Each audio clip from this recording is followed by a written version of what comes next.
Greetings, this is an analysis of my remote viewing session of the Roswell incident. The Roswell incident is an alleged crash of an alien spacecraft in Roswell, New Mexico, 1947.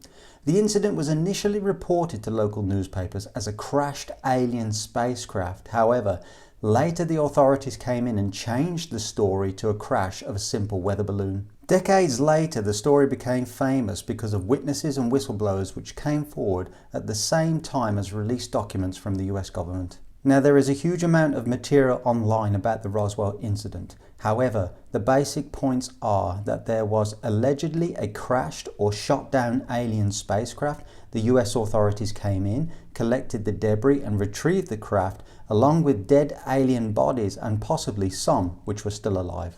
Now, in this video I use remote viewing to psychically probe the Roswell crash. Now, in case you don't know, remote viewing is a psychic technique originally developed by the CIA in the 1970s, which allows the practitioner to gather information from a remote target. The viewer is totally blind to the target and receives only a randomly generated number which is associated with the target beforehand. After the session is finished, the target is revealed. For this session I use a combination of controlled remote viewing CRV and the bullseye method. Now, for the first part of my data I get words like dust, sand, orange, flat, sandy, dusty, which sounds like I'm in the desert where the crash site was. Then I write aliens ? Which means I've already detected that there are aliens at the target. Then I write special activity, meaning that it was a special event or there's something special about it or unique in history, and that there is activity at the target.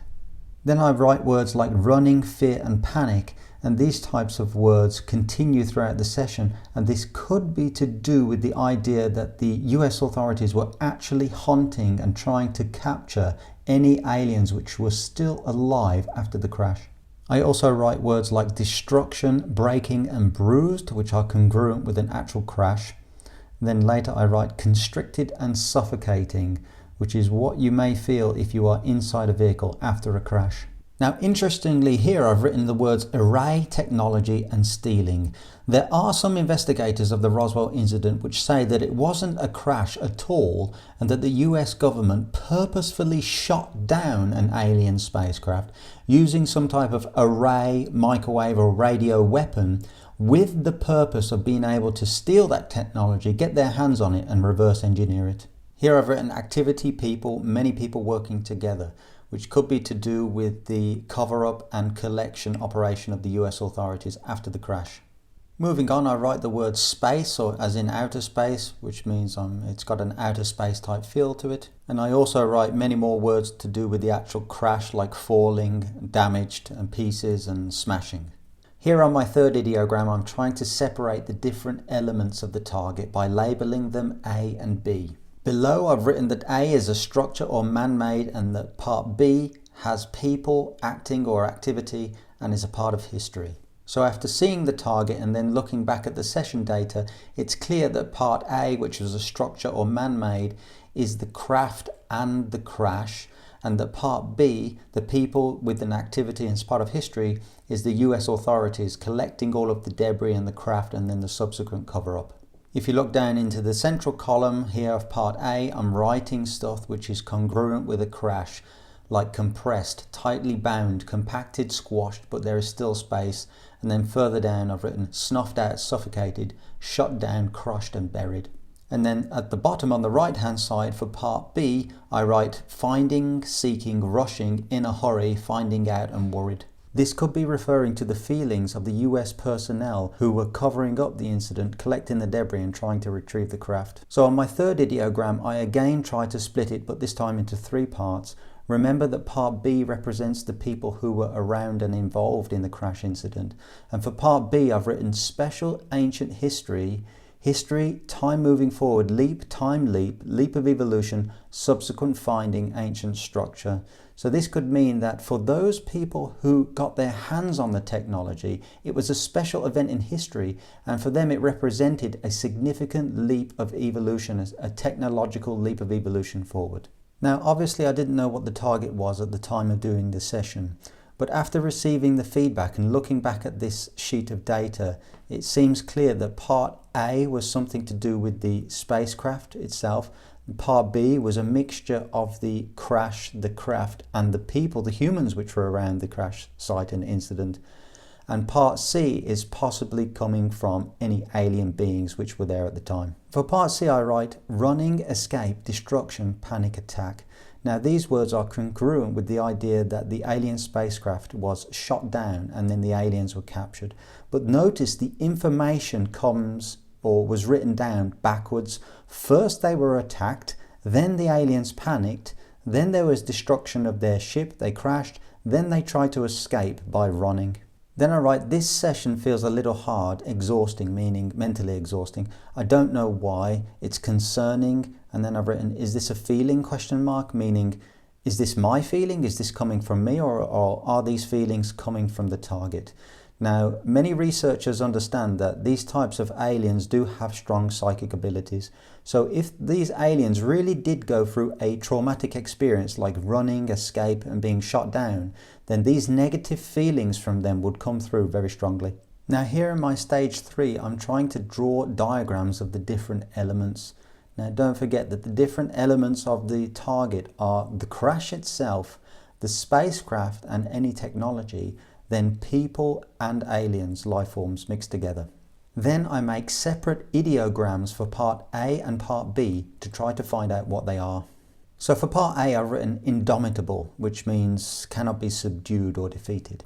Then I've written looming large, heavy presence, central command, control. And then I've written incredible. I got a strong feeling of amazement. Wow, here I'm amazed at the clarity of the information. But when you get a feeling like this, it's not really from your mind. It's most of the time it's coming from the target. Now, of course, when the humans or the US military personnel were collecting all of the crash site debris and the craft itself, of course they would be completely amazed by the technology. And then I've written complex people working together, performing control function, intricate, sense of purpose, evolution, growing, progressing, meaning this idea that they purposefully shot down an alien spacecraft to get their hands on the technology in order to evolve and grow and progress their own technology.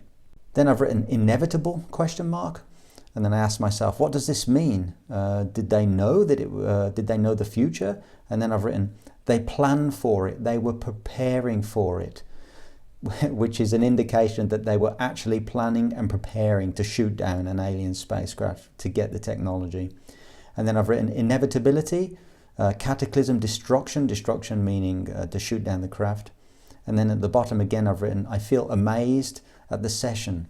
Now, after receiving the feedback and looking at the session data, it was clear to me that whenever I was getting information from the humans who were collecting the debris, collecting the spacecraft and the alien dead bodies, that they were amazed. It was incredible, wow for them. So this is an indication to me that all of this information is coming from the humans that were at the site.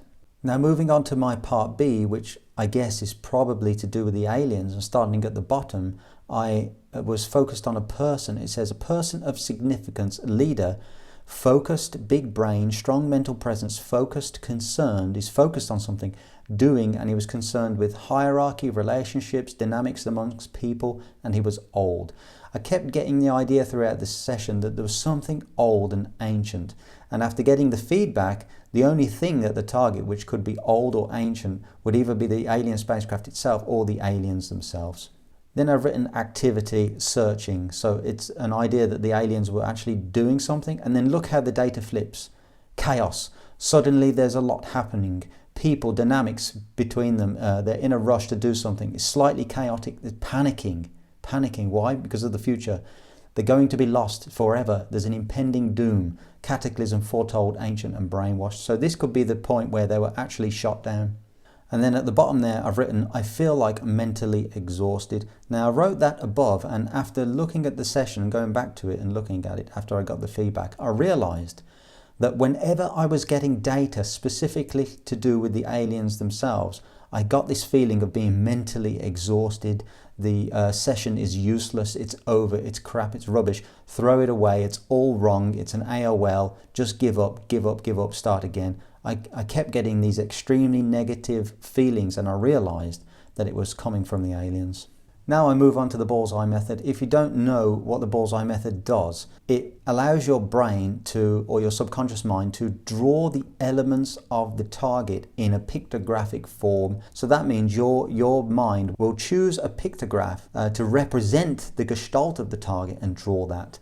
And so what I had here was a sort of a central pyramid type thing, which is probably the craft, and then small structures around it, or small things around it, which could be the debris or people collecting the debris. Page 9 was more of the same, and then page 10 I focus in on this pyramid type picture or pictogram, and I see inside it, and there is a room filled with stuff inside, things inside. It's very dark and everything is decayed. So this probably is the crash or the craft, and I'm looking inside it and seeing what's inside there. And then I'm here on page 11, I see the pyramid type thing again, and there's a strong sense of it moving downwards here, which is probably to do with the crash. Then on page 12, I see more images of something coming down extremely fast into the ground.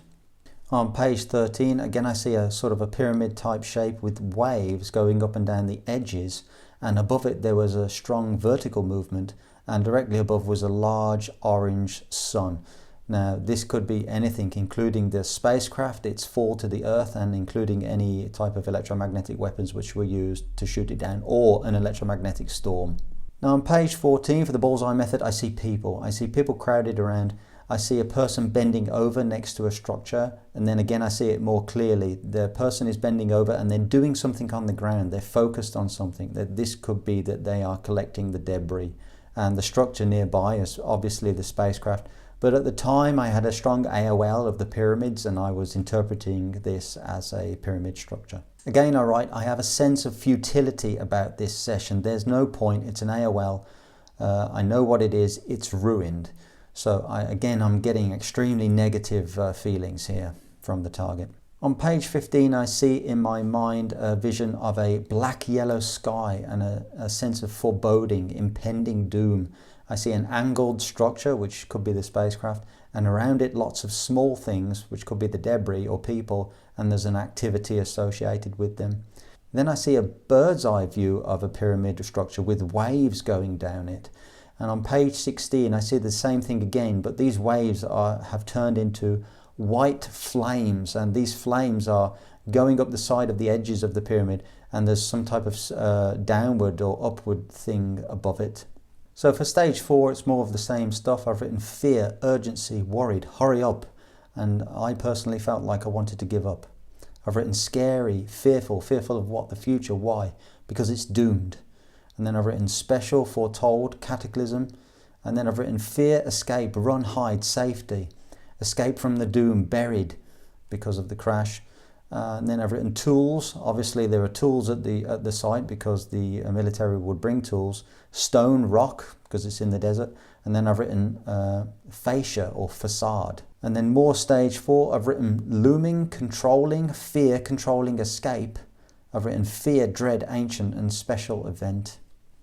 So there was a lot of information here. It was a little bit mixed up. I had really strong AOLs all the way through the target, but I think I was on target. Plus I was getting all of this negative feeling. I was pretty sure I'm on target because I wrote aliens on the first page, but I think that my problem was that I wrote this target myself, and the tasking was simply too broad. There were too many things. For example, the tasking refers to intelligence or beings, meaning that could mean humans plus aliens, the crash itself, the reason for the crash, and any technology involved, that could be the craft and any technology which was used to shoot it down, and how it works. And I think that's just too many things, it's too broad. So I hope you liked this session, I hope you learned something from it. Let me know what you think in the comments, and I'll see you next time in the multiverse.